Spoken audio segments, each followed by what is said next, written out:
Yo, I'm not gonna lie, I just had an epiphany. I left my crib this morning at like 1 p.m., you know. I'm thinking the snow ain't that bad.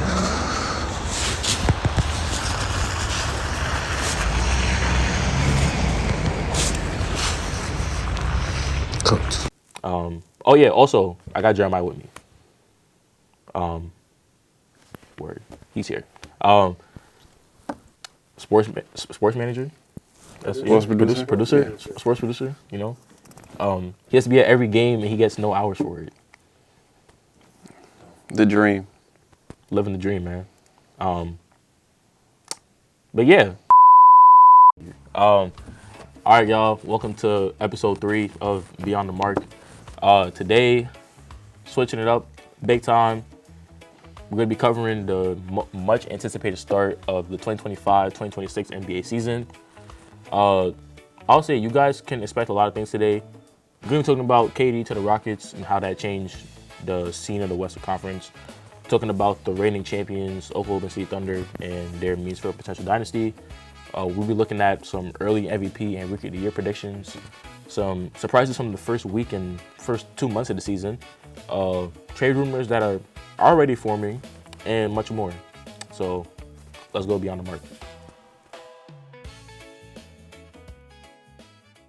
I put my heart in this. Why does everyone fit that? If I could do it, then why can't you? Get up and make it work. Ain't no way that I'm sitting around. It's now or never, I'm picking it first. You can't tell me that I won't make it. Knew that I had the skills since birth. Grinding, came out the mud like Roddy. I had no body, I came from dirt. Still came fuck, I put in the work. Painting a picture when I write lyrics. Don't call me a rapper, I'm really an artist. This one by chance or luck. I took one shot and I hit my target. I'm not even yet in my prime. I'm not 100, yeah, I'm still charging. They don't want to see me win, but I know in the end I'm winning. All right, to open up the episode, we're going to talk about the offseason and some big shifts that will shape the league for the season to come. The first move that is very important is Kevin Durant going to the Houston Rockets. He was traded there in a 17 trade, but the main part of the trade was basically Dillon Brooks, Jalen Green, and some other people for Kevin Durant. That's the main part of the trade that people are looking at. And it affects the Rockets it improves them in a major way. Let me say that. Kevin Durant complements the playmaking of sensation Amen Thompson.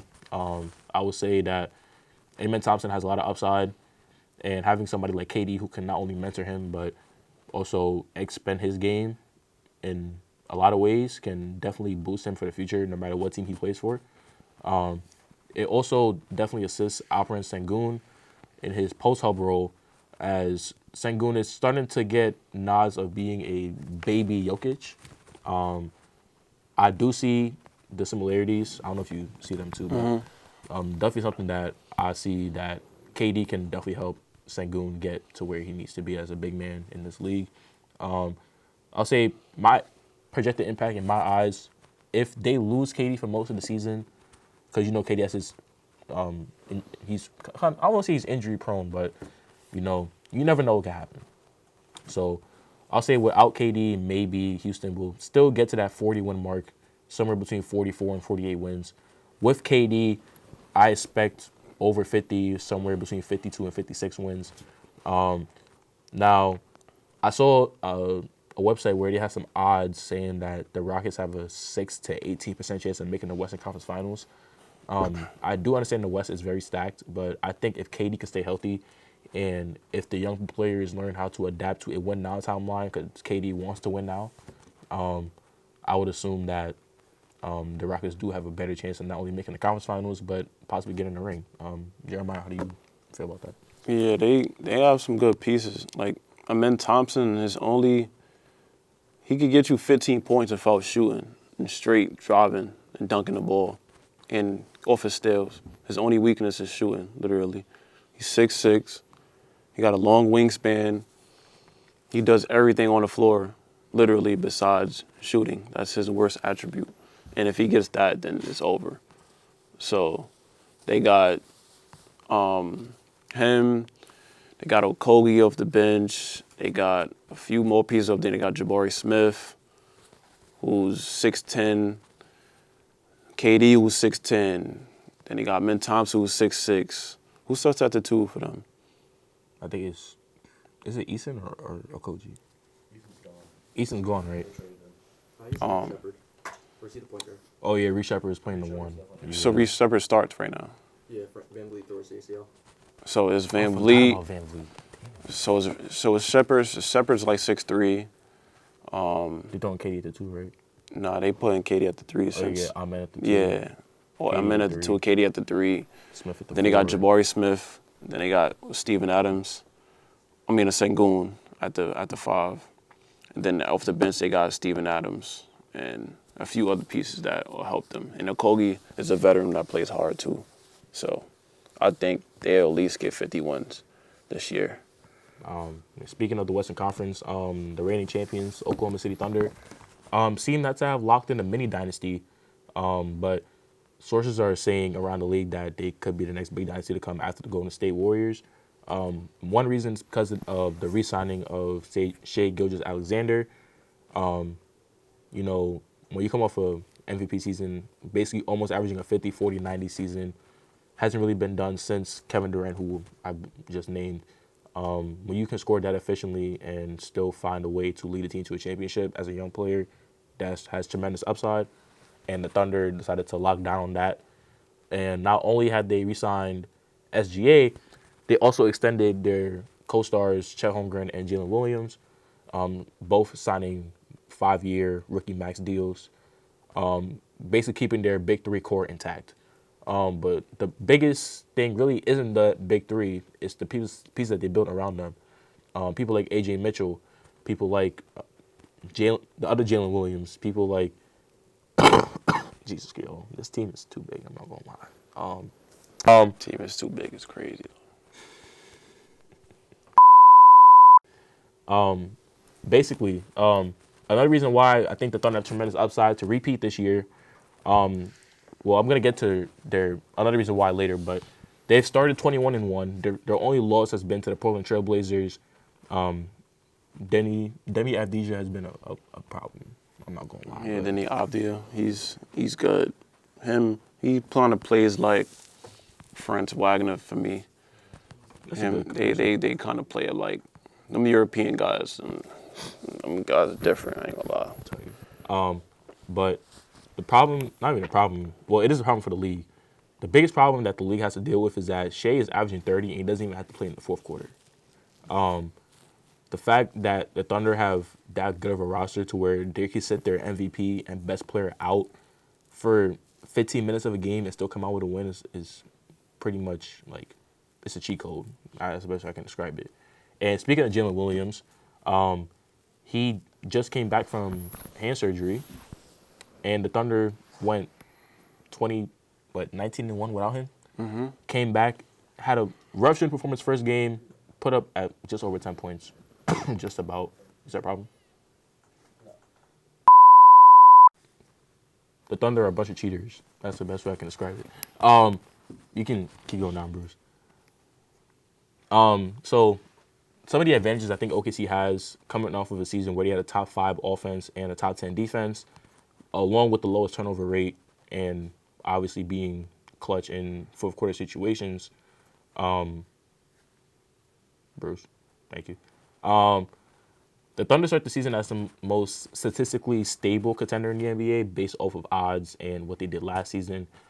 Thank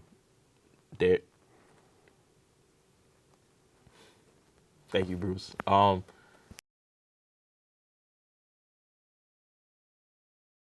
Do you want to switch up from breakfast on campus? Well, do I have the spot for you? I'm here. Hold on. I'm here in downtown Plattsburgh on Margaret Street to show you Norma J's. My name is Jordan Hill, and I am the head cook, kitchen manager here at Norma J's Cafe and Bake Shop. Well, Norma J decided to get started at Norma J's because Norma J is my mother. Decided to come in and help and really just wanted a chance to do something that was my own thing. My favorite item on the menu has probably got to be the certified banger. The fried chicken is just great, I think. Not to toot my own horn, but I mean, mean, we're a totally open, safe space, all-inclusive. We take Cardinal Cash. We do DoorDash and stuff like that. Halal options, porkless options and stuff. I don't know, and it's just a cool spot to be, I think, kind of. So I'm gonna enjoy my food, and I'll see you guys at Norma J's. Like peaches and cream. The Milwaukee Bucks are in a rebuild phase. Now, when I say rebuild phase, they're not really rebuilding, as you can see by his face. They're definitely not rebuilding. Pairing Miles Turner, who they signed in the offseason, with Giannis seems to be a defensive overhaul, in my opinion. You have two of the best shot blockers in the league, and sure, that may open the lane more for Giannis in the paint because you have to worry about Miles Turner on offense, who can shoot the ball a little bit, but at the same time is like you have such a dominant force in Giannis to look out for. You don't know who to guard. But a couple of things that I think set the Bucks back in their rebuild. One, they lost Chris Middleton to the Washington Wizards, and losing a forward like that definitely can mess up the rotations. The way I see it, Middleton was one of their best wing defenders. When you lose a defender like that, it doesn't basically help you because you have to worry more about people who will get cooked on a play-to-play basis. And you don't have the roster of You don't have an expendable roster to the point where you could just chuck a bunch of threes and be okay with it. And the reason why I say that is because they released Damian Lillard after he tore his Achilles in last year's playoffs. So, I feel like the Bucks tried to progress themselves forward in a way, but still ended up going backwards. It doesn't really help them out, in my opinion. So, at first, me thinking with the way the season was going for them, I'm thinking they can end off like 40 wins, But with all this debacle that's going on in Milwaukee and the potential fact that Giannis may not be a Buck for much longer, I kind of had them at 35 to 50 wins. 50 is the best in my eyes if they keep Giannis. 35 is just the way that I see things unfolding. Honest, I am down on all fours. I'm begging you, bro. I'll do anything. Get Carl off my team. I need you, Giannis. Save us. What's your take on the Milwaukee situation? I think Giannis has to stay healthy. He just got hurt yesterday. Yeah, so he literally just got hurt, and it was hurt. I don't know if it's non-contact or whatever it is, but if he doesn't stay healthy, it's over for their season. Kevin Porter Jr. is also hurt, who was also their starting point guard. 27 left, 27 right. And he was a good 15, 5 and 5 at least off the bench. As a starter. So without them two, then this season is over. And I think Giannis should get out of there, to be honest. He should have got traded. Come to the Knicks. Please come to the Knicks. Honest, I am down on all fours. I'm begging you, bro. I'll do anything. Get Carl off my team. I need you, Giannis. Save us. Come to the Knicks. Please. What do you mean no? Trade Cat. You have no first-round picks. We don't need a first-round pick. What are you trading for Giannis? Trade Cat, Clarkson, or Shamit. They're not, bro. They're not taking Or watch Giannis and OG. I say Giannis and OG. Cat and OG. They might take Yabu Sele. Take Yabu Sele. He's out of shape. Take him. Bro, Gobert got 5 first-round picks. Bridges got 6. Bane got 5. You need more than that. They might have to take Bridges. And you can't take. You got to take one of the other, OG or Bridges. I'd rather give them OG. That's my personal opinion. That's crazy. OG and Cat for Giannis. I feel like that's not a bad trade. That's you're getting a generational player in his prime, pairing him up with the best guard in the Eastern Conference.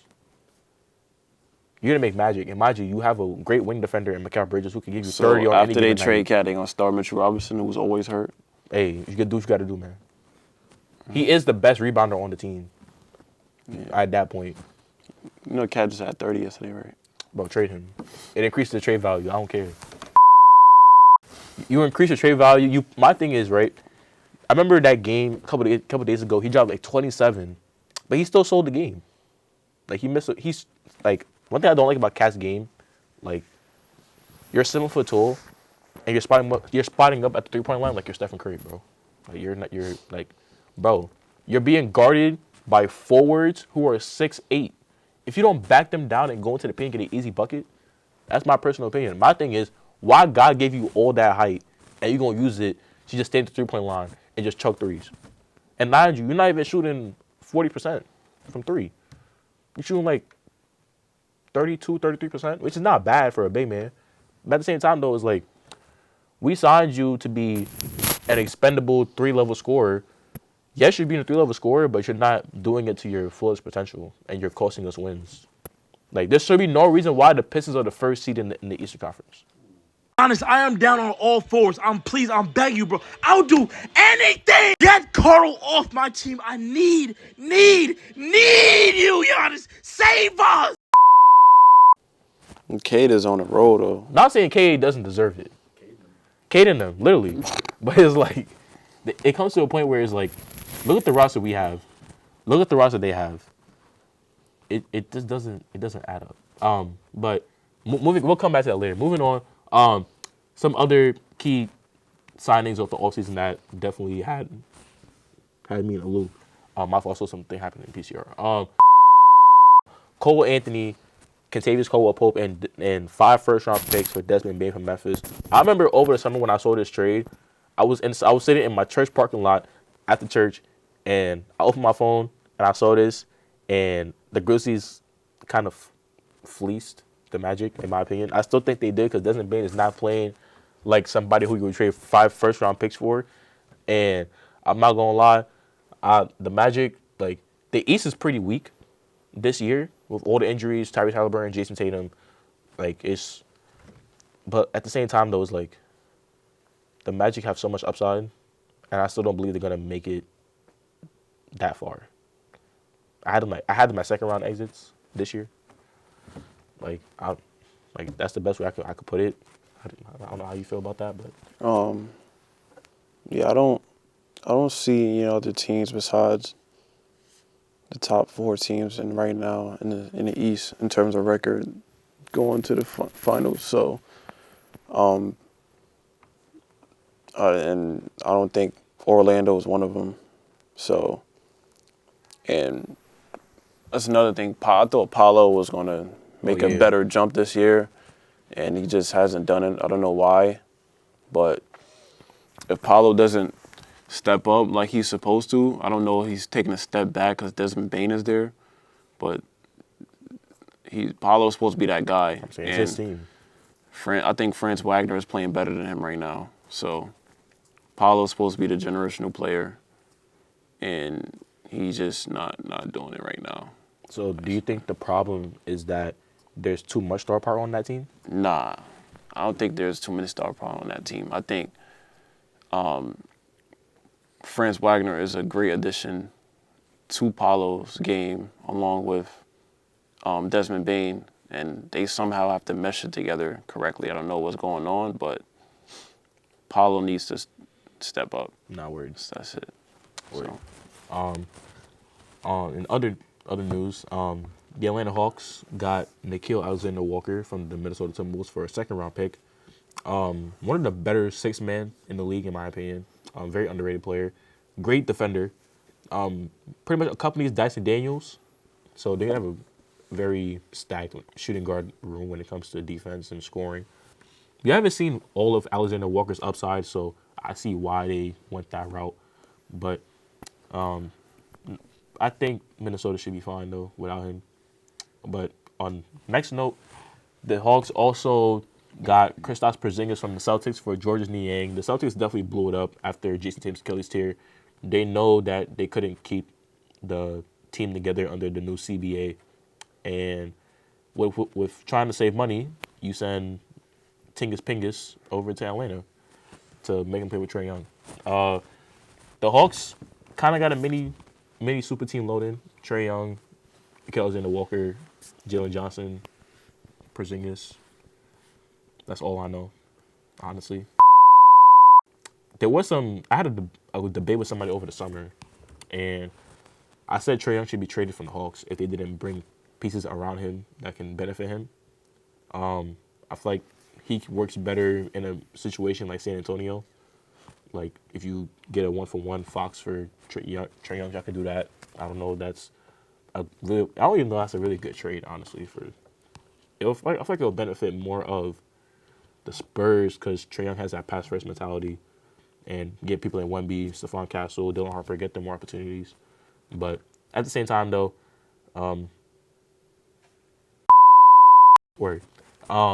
moving on, the Cavs, we got Lonzo Ball, Triple B himself. Say Lonzo better than LeBron. Yes. Screw me duck, got one of my rooms all flooded with gold. I done bought 2, 4, 5, 6, 7, 8 carat in stones. Cash on the California cash, can't wait to go dress my home. Smash all you itty bitty rapper in a minute, I was trying to prolong. On the way to reach my goals. My guy for Isaac Okoro. Very slept on forward, not gonna lie. Definitely get talked on a lot, but I feel like he'll do good things for the Bulls. Crazy thing, I didn't even put the Bulls in the script for the episode, but since my cameraman told me to talk about him, we're gonna talk about the Giddler himself. No, I see. I'm talking about the Giddler because you told me to talk about him, so we're gonna bring him up. Besides the fact that he averages the same amount of points of the age of girls he likes, we're gonna also say that the man has a tremendous upside at only 23 years old, and if he can keep it up, I feel like he'll be a staple not only to the Bulls organization, but he could also potentially be a piece to a championship roster if the Bulls build pieces around him that can help him get that far. I'm gonna keep going. The New Orleans Pelicans acquired Jordan Poole and Sadiq Bey in a 3-team trade, and the Wizards in that trade got CJ McCollum, Kelly Olynyk, and Cam Whitmore. If you wonder why I said you know, word. But in my opinion, the main part of this trade that I like is Cam Whitmore going to the Wizards. Now, I'm not saying this because it's a good fit for the Wizards. I'm saying this because I like Cam Whitmore as a player. When Cam Whitmore was on the Rockets last year, had a tremendous season. Wasn't the best scorer, averaged about 10 points a game, but he played his role on that Rockets team, and that's something I can admire. Players who know they got a bag, and they don't got to do the most of them to win, but they do what they got to do in order for the team to win, and that's something I like about Cam Whitmore. He is young. Hey, yo, what the He is young, tremendous upside. I think the next team he goes to, he'll be a great championship piece. And do what he has to do, get himself a ring. Boston Celtics, they traded Drew Holiday to the Blazers for Anthony Simons.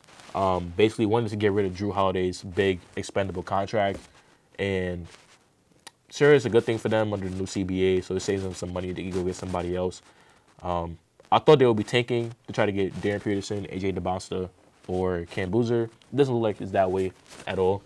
Jaylen Brown is also carrying the team on his back, no bull. Like, he actually is carrying the team on his back.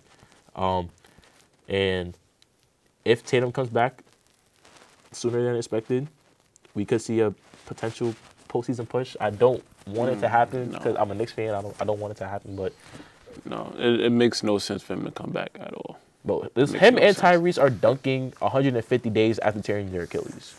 I don't know how that's possible. Actually, you know what's crazy? Last night, I saw something on TikTok. Tyrese Halliburton got drug tested after he dunked. Like, he did a self-lob to himself, and the league reached out to him and they drug tested him after that dunk because it's like, why are you dunking like 5 months after you tore your Achilles? You shouldn't be doing that. They do got some of the best doctors in the world in the organization, so it do make sense, to be honest. PEDs. Word. Now, talking about the other New York team, the Brooklyn Nets acquired Michael Porter Jr. in the trade for Cameron Johnson. Cameron Thomas, on the other hand, now, I thought he was going to get traded. Man's averaging like 25, I think, last season. Incredible efficiency. I thought he was going to go to a contender and showcase what he could do on a great team. but they chose to bring in Michael Porter. I never swing the rock, Jr. Now speaking of that nickname, the man's averaging like 4 assists. I think that's a career high. That's definitely team leading in assists, career high. Like like this season's already off to a weird start. Like it's just like I'm seeing things I didn't expect. That's how you know a team is bad when the best assist man in your team is averaging 4 assists. Only 4 assists. Only 4. Not even 3 assists. Oh, 3. 3. Was it like 3.5 or something? 3.2. 3.2. Not even on the upside. He's on the lower side of the threes. But my thing is, Michael Porter Jr. can drop 30 on every given night. I don't even look for the points. I know he's gonna score. I look for the assists. That's gonna do it for this episode. But don't be. It doesn't seem like we have a lot to talk about this episode, but I'm gonna just be honest. I'm behind on filming. I don't feel like recording during finals week, so we're gonna cut this in half. Y'all see episode 4 in next week. On that note, now I'm gonna go be up all night editing this first half of the episode. So, y'all take care. It's been Ryan and Jeremiah. Thank you for sitting here with us as we go on beyond the mark about the NBA season. And stay warm out there. I know it's cold. Word.